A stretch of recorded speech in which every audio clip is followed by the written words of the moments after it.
अगर मुख्यमंत्री जी एक बार और कहता हूँ कि अगर इंसाफ ना दिला पाओ ना उस बेटी का, तो इन चूड़ियों को पहन लेना और इन चूड़ियों को पहनकर कहीं जाके अपने मुंह को छिपा लेना। मुख्यमंत्री को कहूंगा, उत्तर प्रदेश के मुख्यमंत्री योगी आदित्यनाथ जी, ये चूड़ियां पहन के बैठ जाइए और आपको कहीं से सूट सलवार और साड़ी मिल जाए तो वो सूट सलवार साड़ी पहन के हाथों में ये चूड़ियां पहनकर घर के अंदर छुप कर बैठ जाइए कोने में, क्योंकि आप जैसा मुख्यमंत्री जो देश की हिफाजत नहीं कर सकता वो मुख्यमंत्री कहलाने के लायक नहीं है, योगी नहीं हो सकता। क्योंकि राम को मानने वाले लोग लंका तक कूच कर रावण का विनाश कर देते हैं, और ऐसे राम मंदिर को बनाने से क्या फायदा जिस देश की सीता सुरक्षित और महफूज ना हो।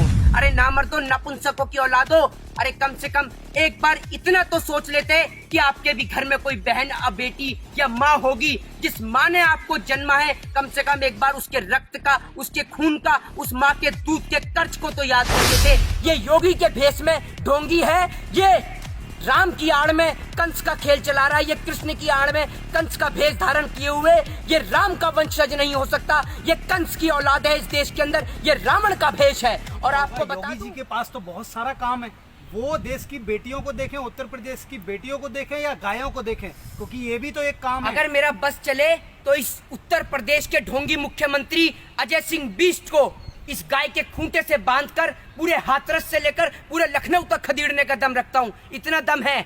ये गाय अगर रातों रात उस बहन बेटी के शव की बजाय गाय को जलाया होता ना, तो आज पूरे उत्तर प्रदेश में हंगामा मच गया होता।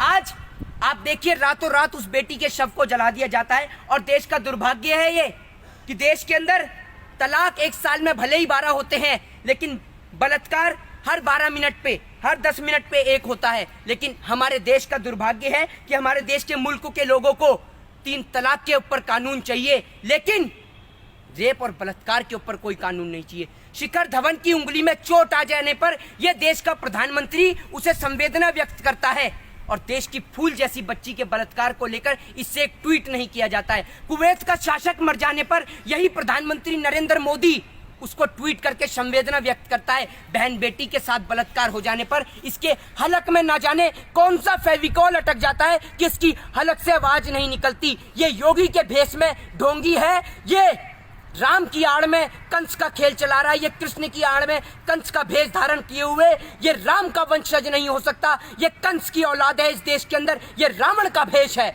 और आपको बता दूं कि रावण तो वो था जिसने पराई स्त्री को हाथ नहीं लगाया था, लेकिन ये कंस का अवतार है। अरे बहन बेटी की हिफाजत के खातिर तो राजा महाराजाओं के समय में भी 7 समुंदर लांग दिए जाते थे और इन जैसे पापियों का, दुष्टों का विनाश कर दिया जाता था। और आज 21वीं सदी के अंदर भी इस जैसा मुख्यमंत्री इस देश के नाम पे धब्बा है। अगर मुख्यमंत्री जी एक बार और कहता हूं कि अगर इंसाफ ना दिला पाओ ना उस बेटी का, तो इन चूड़ियों को पहन लेना और इन चूड़ियों को पहनकर कहीं जाके अपने मुंह को छिपा लेना। यही आपके लिए सबसे बेहतर और सबसे अच्छा उपाय होगा देश की जनता से बचने का, क्योंकि अब जनता से छिपने का और उनसे मुंह छिपाने का आपके लिए कोई रास्ता नहीं बचा। फिर से बेटी बर्बाद ना होती कोई बात, उन्हें कोई ऐसी याद होती कोई, वो समझते फिर से औलादों के दर्द, वो समझते फिर से औलादों के दर्द को, काश उनके भी घर कोई औलाद होती। अब कहना चाहूंगा कि अपनी फूल जैसी बच्चियों की हिफाजत खुद कीजिए, क्योंकि जो सरकार चलाने वाले हैं वो खुद बेऔलाद हैं। आज शायद मैं अपनी भाषा का, अपनी मर्यादा का थोड़ा सा पालन ना कर पाऊं, आज शायद भाषा की वाणी को भी मैं क्रॉस कर जाऊं, तो उसका कारण यह है कि देश के अंदर इतनी बड़ी घटना घट गई है। अरे नामर्दो, हिजड़ो, नपुंसकों की औलादो, कम से कम अब तो थोड़ी सी शर्म कर लो। और सबसे बड़ा नापुंसक वो नहीं होता जो एक बच्चे को जन्म ना दे सके। सबसे बड़ा नापुंसक आज देश के अंदर वो है जो इतनी बड़ी घटना हो जाने के बाद भी इसके अंदर जाति और धर्म को ढूंढ रहा है, अभी भी इसके अंदर हिंदू और मुस्लिम के एंगल को तराश रहा है। अरे नामर्दो, नपुंसकों की औलादो, अरे कम से कम एक बार इतना तो सोच लेते कि आपके भी घर में कोई बहन या बेटी या माँ होगी जिस माँ ने आपको जन्मा है। कम से कम एक बार उसके रक्त का, उसके खून का, उस माँ के दूध के कर्ज को तो याद कर लेते जो आपने दूसरी बहन के साथ में, बेटी के साथ में इतना बड़ा कांड, इतना बड़ा जुर्म कर दिया। अरे वो बेटी तड़प रही थी, रो रही थी, उसकी आंखों से वो चीख निकल रही थी, उसकी जीभ तक आपने काट दी, जीभ उसकी कटी और गूंगी पूरी देश की सरकार हो गई, बहरा देश का मुख्यमंत्री हो गया। नहीं मान सकता कि ये जो मुख्यमंत्री उत्तर प्रदेश में बैठा है ये योगी है। नहीं मान सकता ये भगवान श्री राम की विचारधारा का व्यक्ति है, क्योंकि और ना जाने किसने ये कैंडल मार्च की शुरुआत कर दी, नहीं तो बहन बेटियों के सम्मान में तो लंका फूंक दी जाती थी। नहीं कह सकता कि ये योगी उत्तर प्रदेश का मुख्यमंत्री है, ये योगी है। योगी नहीं हो सकता, क्योंकि राम को मानने वाले लोग लंका तक कूच कर रावण का विनाश कर देते हैं। और ऐसे राम मंदिर को बनाने से क्या फायदा जिस देश की सीता सुरक्षित और महफूज ना हो। आज सीता के ऊपर जो कांड हो रहे हैं, सरेआम बहन बेटियों के साथ बलात्कार हो रहे हैं, और मुख्यमंत्री 25 लाख रुपए में कीमत लगा रहा है? रातों रात एक टीम का गठन किया जाता है जिसको नाम दिया जाता है STI। टीम बनाई जाती है कि जो 7 दिन में रिपोर्ट देगी। अरे एक बात बताइए, सोच के देखिए, जिस पुलिस वाले ने उस परिवार को देखने नहीं दिया, अंतिम क्षण में उस बेटी का चेहरा नहीं देखने दिया, वो पुलिस वाले तहकीकात करेंगे?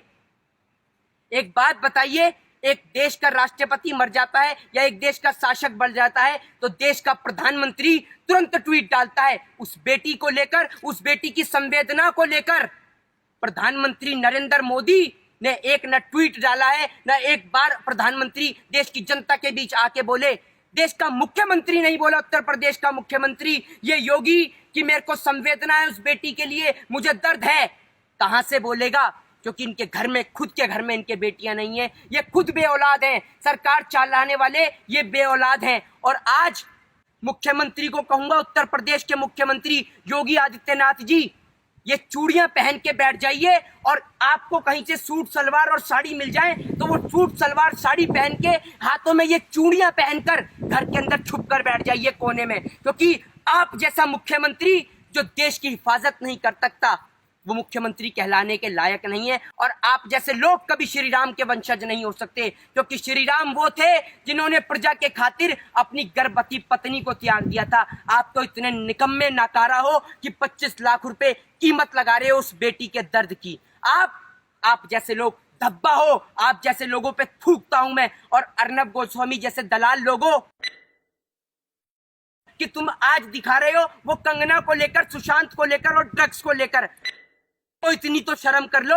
उस बेटी की माँ तड़प रही है सड़क पर, एक बार आकर तो पूछ लो कि माँ तेरे साथ क्या घटना हुई है, तेरी बेटी के साथ क्या हुआ। कम से कम इंसाफ के लिए आवाज तो उठा लो, वरना ऐसे चैनलों को बंद करके बैठ जा। अगर हम जैसे लोगों का बस चलता है ना, तो ऐसे बलात्कार करने वाले लोगों को बीच चौराहे पे गोली मार दी जाती। आज एक बात बताइए, आज कहना चाहता हूं बाबा साहब भीमराव अंबेडकर से भी, कि काश आपने देश के संविधान के अंदर एक ऐसा प्रावधान बनाया होता कि बलात्कार करने वाले आरोपियों के लिए ना कोई कोर्ट होता, ना कोई जज होता, ना कोई पुलिस होती, ना कोई CBI होती, ना कोई ED होती। सिर्फ एक ही सजा होती, वो होती बीच चौराहे पे गर्दन सर से अलग कर दी जाए, धड़ से अलग कर दिया जाए सर को। ये सजा होनी चाहिए थी। आज एक घटना के बाद दूसरी घटना, दूसरी घटना के बाद तीसरी घटना।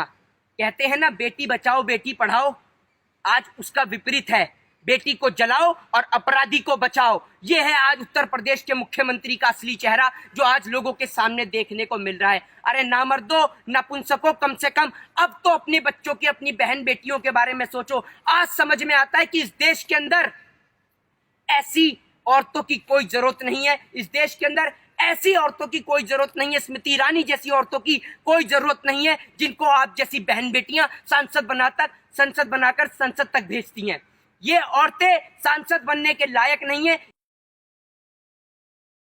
कि एक महिला होकर एक बेटी के दर्द के लिए आवाज नहीं उठा रही। अगर आज स्मृति ईरानी जी, अगर आपके अंदर इतनी सी भी इंसानियत बाकी है तो आज बैठो संसद के बाहर धरने पर, निकलो अपने घर और मकानों से और इन बेशरम बेहया इन बलात्कारियों को फांसी की सजा की मांग करो।